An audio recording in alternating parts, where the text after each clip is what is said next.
இது வந்து நான் வாங்கின 6வது மாடு. இது பேர் அழகுநாச்சி. இது வந்து திருப்பூர் சந்தையில் 2 வாரத்துக்கு முன்னாடி வாங்கினேன். வாங்கும்போது வத்தக்கரை நின்றுட்டு இருந்தது. அப்போ இதுக்கு வாங்கலான்னு பார்த்தா பக்கத்துலேயே கண்ணுக்குட்டி வந்து அதையும் பிரித்து கட்டியிருந்தாங்க. அப்புறம் அதையும் சேர்த்து வாங்கினேன்.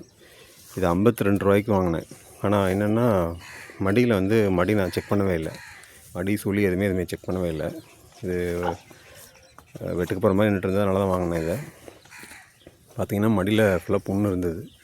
நல்லா பாலுக்கே நிற்கல. அப்புறம் நான் வந்து டாக்டரை செக் பண்ணி ஆயின்மெண்ட் போட்டேன். அப்புறம் வெறும் மஞ்சள் விளக்கெண்ணெய் தான் தடவி விடுவேன். பொட்டாசியம் பெர்மனேட் போட்டு டெய்லி மடியை கழுவிடுவேன் 2 நேரமும்.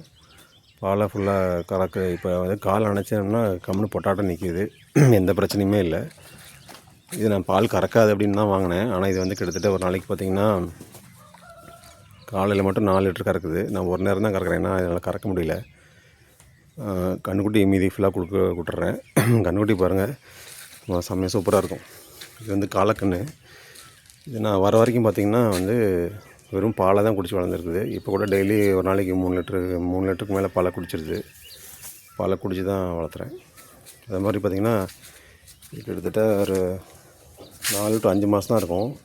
ஏன் சொல்கிறேன்னா, நான் இங்கே வந்த வரைக்கும் பார்த்திங்கன்னா சாணி வந்து பச்சை கலராக போடாது. அந்த பால் குடித்து குழந்த கன்று போடுற மாதிரி தான் சாணி போடும். இப்போ தான் கொஞ்சம் பச்சை திங்க ஆரம்பிச்சிருக்கு. இப்போ இது வந்து எத்தனை மாதம் கன்னு தெரில. ஆனால் மேக்ஸிமம் 4 to 5 மாதம் தான் இருக்கிறதுக்கு வாய்ப்பு இருக்குது.